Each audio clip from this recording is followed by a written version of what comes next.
குட்டீஸ், இன்னைக்காச்சும் ஒரு குட்டி கதை சொல்ல போகிறேன்.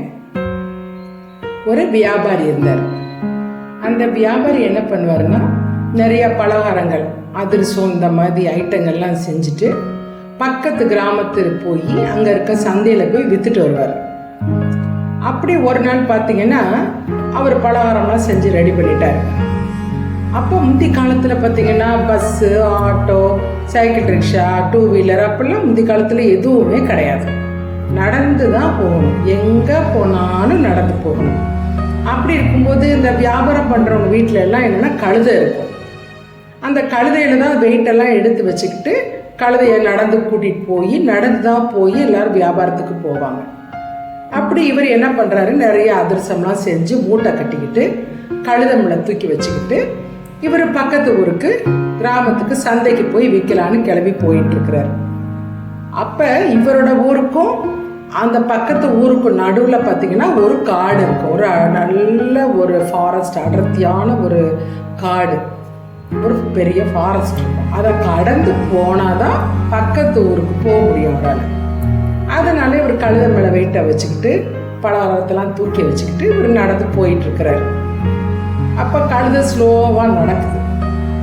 அப்போ கழுதை, நீ சீக்கிரம் நட, நம்ம சந்தைக்கு வேற போகணும், நீ சீக்கிரம் வா அப்படின்னு சொல்லிட்டு பேசிக்கிட்டு நடந்து போயிட்டு இருக்கும்போது திடீர்னு கழுதை நின்றுச்சு. நின்றுக்கிட்டு அழுக ஆரம்பிச்சிருச்சு. என்னடா, எதுக்கு இப்போ அழுகிற, எதுக்கு இப்போ நின்ன அப்படின்னு திட்டுறாரு. பார்த்தீங்கன்னா மரமெல்லாம் ஆடுது, காற்று பயங்கரமாக அடிக்குது. பார்த்தா ஒரு பூதம் அந்த வியாபாரி முன்னாடி நிற்கிது. எப்படி இருக்கும்? வியாபாரிக்கு ரொம்ப பயமாயிடுச்சு. ஐயோ, அரக்கன் அரக்கன் அரக்கன் கத்துறாரு.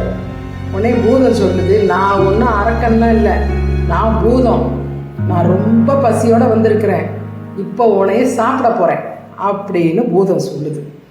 ஐயையோ பூதம், என்னை சாப்பிட்றாதீங்க, எனக்கு வீட்டில் ஒய்ஃபு பிள்ளைலாம் இருக்காங்க, என்னை சாப்பிட்றாதீங்க பூதம் அப்படின்னு சொல்கிறாரு. அப்போனா உன் கழுதையை சாப்பிட்றேன் அப்படின்னு சொல்லுது இந்த பூதம். ஐயோ வேண்டாம், கழுதை தான் எனக்கு உதவியாக இருக்குது, அதான் வெயிட்டெல்லாம் தூக்கிட்டு வரும், நீங்கள் கழுதையை சாப்பிடக்கூடாது அப்படின்னு வியாபாரி சொல்கிறார். இதுக்கு ரொம்ப கோவம் வந்துருச்சு பூதத்துக்கு. இப்போ என்னதான் சொல்ல வர்ற, உனையும் சாப்பிட விட மாட்டேங்கிற, கழுதையும் சாப்பிட விட மாட்டேங்கிற அப்படின்னு பூதம் சொல்லுது. உடனே இவர் என்ன செய்யறாரு, விறுவிறுன்னு மூட்டைக்குலேருந்து ஒரு அதிரசத்தை எடுத்து பூதத்துக்கு கொடுக்குறாரு. இதை சாப்பிட்டு பாருங்க பூதம், ரொம்ப டேஸ்டாக இருக்கும், தித்திப்பாக இனிப்பாக இருக்கும், இது பேர் அதிரசம், சாப்பிடுங்க அப்படின்னு. பூதமும் சாப்பிடுது. சாப்பிட்டு ஆக ரொம்ப ருசியாக இருக்கு. அப்போ அந்த மூட்டையில் இருக்க அதிரசத்தெல்லாம் எடுத்து வை, நான் சாப்பிட்டு என் பசி போக்கிக்கிறேன் அப்படின்னு பூதம் சொல்லுது. இல்லை பூதம், இந்த அதிரசத்தை கொண்டு போய் நான் சந்தையில் போய் விற்றாதான் அந்த காசுல நான் வீட்டுக்கு அரிசி பருப்பெல்லாம் வாங்கிட்டு போகணும், அதனால அதிரசம் நான் தரமாட்டேன் அப்படின்னு சொல்கிறேன். பூதத்துக்கு ரொம்ப ரொம்ப கோவந்துருச்சு. என்ன, நீ அதிரசத்தை கூட தரமாட்டேங்கிற, எனக்கு ரொம்ப பசிக்குதுன்னு நான் சொல்லிட்டு இருக்கேன்ல அப்படின்னு கோவப்படுது. உடனே இந்த வியாபாரி யோசிக்க ஆரம்பிச்சிட்டார். ஐயோ, நம்ம உயிர், கழுத உயிர், அதிரசம் மூணையும் காப்பாற்றணும், என்னடா பண்ணுறதுன்னு திங்க் பண்ண ஆரம்பிச்சிட்டார். உடனே பூதம் கேட்குது, என்ன யோசிச்சுட்டு இருக்க, நான் உன்னை சாப்பிட போகிறேன் அப்படின்ட்டு. இல்லை இல்லை, நான் என்ன யோசிக்கிறேன்னா, உங்களுக்கு அவ்வளோ பவர் இருக்கான்னு நான் யோசிக்கிறேன். நீங்கள் பூதம் தானா, உண்மையாகவே உங்களுக்குலாம் பவர் இருக்கான்னு நான் யோசிக்கிறேன். உன்னையே பூதத்துக்கு கோவம் வந்துருச்சு.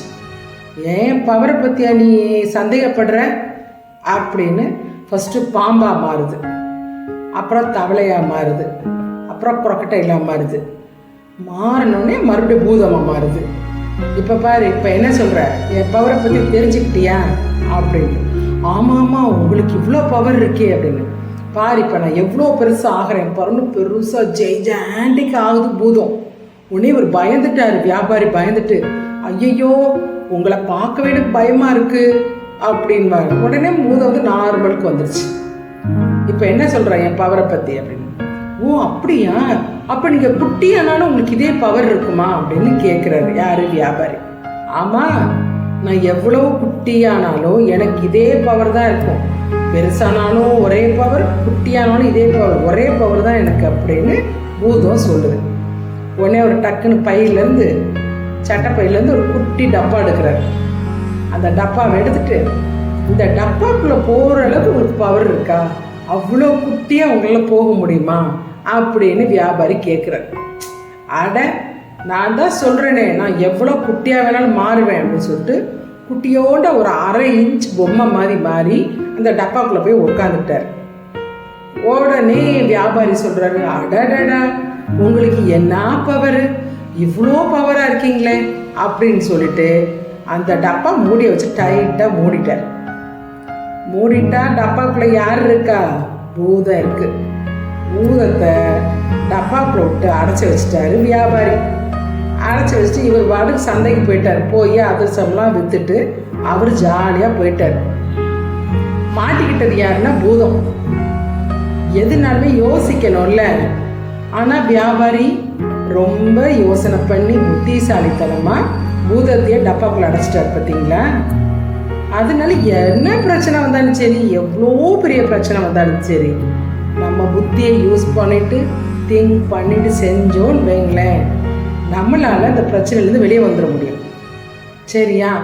ஆனால் பூதம் என்ன பண்ணுது, என் பவரை பாருங்க, என் பவரை பாருங்கன்னு சொல்லி சொல்லி கடைசியில் டப்பாக்குள்ளே போய் மாட்டிக்கிச்சு பூதம். சரியா? நம்ம அதனால எப்பயுமே புத்திசாலித்தனமாக இருக்கணும். ஓகேவா? ஆச்சு. உங்களுக்கு நாளைக்கு வேறொரு கதை சொல்கிறேன். ஓகேவா?